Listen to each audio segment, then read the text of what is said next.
Hello everyone, myself Dr. Ankita Mani, consultant gynecologist from Tenderpalm Hospital. March month में हम लोग endometriosis awareness month celebrate करते हैं। Endometriosis एक ऐसी गायनिकोलॉजिकल डिजीज़ है जो कि फीमेल्स को किसी भी एज में हो सकता है। इसका कोई एज ग्रुप स्पेसिफिक नहीं है। इसमें नॉर्मली पैथोलॉजी ये है कि जो इंडोमेट्रियल ग्लैंड्स एंड स्ट्रोमा है वो अदर देन यूट्रस यानी बच्चेदानी के अलावा बाकी जो ऑर्गन्स होते हैं वहाँ डेवलप करने लगते हैं, जैसे कि ovaries, bladder, bowel and other peritoneum abdominal cavity. तो इंडोमेट्रियोसिस के कई तरह के सिम्टम्स हो सकते हैं डिपेंडिंग ऑन द साइट कि ये कहाँ पर है।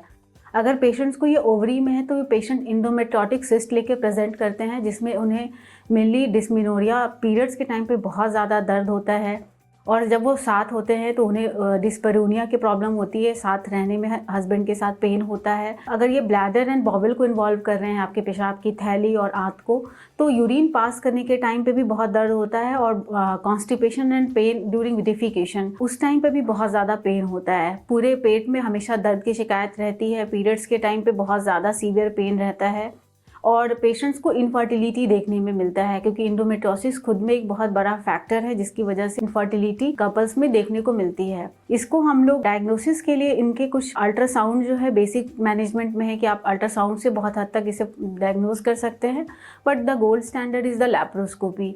लैप्रोस्कोपिकली जब आप अंदर दूरबीन डाल करके देखेंगे तो आपको अंदर इंडोमेट्रियोटिक डिपॉजिट्स दिखेंगे और इंडोमेट्रियोटिक सिस्ट एंड एवरी एडेशंस, क्योंकि इंडोमेट्रियोसिस जो है इट्स जस्ट लाइक इसकी स्टेजिंग है। ये 4 स्टेज में मिलता है।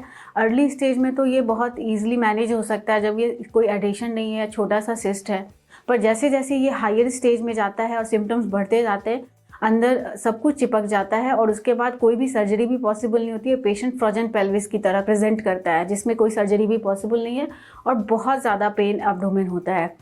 तो इतना आगे तक ना जाए सिम्टम, इसके पहले इसके डायग्नोज करके अगर ट्रीटमेंट लिया जाए तो आज के डेट में इसका मैनेजमेंट बहुत पॉसिबिलिटी इसकी बढ़ गई है। अभी लेटेस्ट ड्रग्स में एलागोलिक्स भी आए हैं जो कि इसके पेन रिलीविंग के लिए ही स्पेशली इन्हें बनाया गया है। बाकी कुछ और मेडिकल ड्रग्स हैं, हार्मोनल कॉन्ट्रासेप्टिव्स, जिससे इसके कम किया जा सकता है। इन केस अगर ये कंट्रोल नहीं हो रहा है तो सर्जरी करनी पड़ती है। Either laparoscopically, it's the best solution for endometriosis. आप लोग को अगर किसी को भी इस तरह का कोई भी कंप्लेंट है, आपके अंदर या कोई भी इस तरह का सिम्टम है, तो आप अपने नज़दीकी गायनिकोलॉजिस्ट से मिलिए और इसको पहले वर्कअप कराइए और इसकी ट्रीटमेंट लीजिए। Thank you.